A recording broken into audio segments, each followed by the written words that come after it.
todo lo contrario, se intenta minimizar siempre todo lo que consigue el Real Madrid, que si su día el City era una banda, cuando lo eliminamos, luego eso... Pero aquí éramos muy críticos con el Madrid cuando falla también, ¿eh? Sí, pero tú sabes que desde muchos sectores se intenta minimizar siempre todo lo que consigue el Real Madrid. Tú estabas hoy con esa sensación de... ¿no? Con el mosqueo, no sé si es mosqueo, ¿no? Pero la sensación que tienes tú siempre de que lo del Madrid siempre es menos, no se valora lo que Es que esto lo veía venir. ¿Y que lo estamos esperando? ¿Hay gente que espera al Madrid? Parece ser, pero cuando salió la bola del Paris Saint-Germain decían, ahora es. Ahora sí que los van a voltear, se van a enterar, le van a poner de vuelta y media. Y ahora, que ha pasado lo que ha pasado, no, que no está Neymar, claro, es que este equipo, es que tal, es que cual, es que si esto, que si lo otro. Ahora ya no es un buen equipo.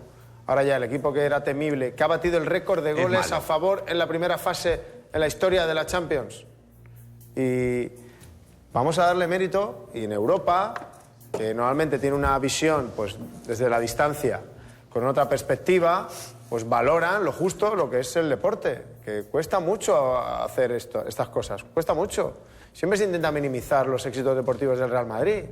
De verdad, yo no escucho nunca qué bien, pero hasta desde los muchos sectores oficiales donde se retransmiten los partidos, ¿no? El Real Madrid gana por si es por pegada o porque el contrario está mal. Siempre los contrarios siempre tienen los días malos contra el Madrid. Pero eso es envidia. En la Champions. Es envidia. Claro. Llámalo lo que sea, pero no es justo. No es justo, porque nunca se le reconoce a Zidane nada, ha ganado casi estas 2 Champions por casualidad, porque ha puesto ahí a los buenos a jugar y venga, y los buenos pues juegan.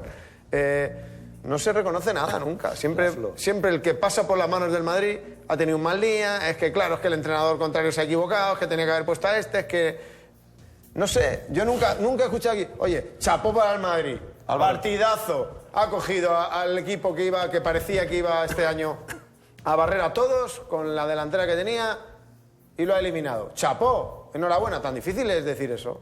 Que no lo van a decir. Que no hemos ganado la Champions, no lo van a decir, que estamos en Álvaro, cuartos. pero no lo van a decir porque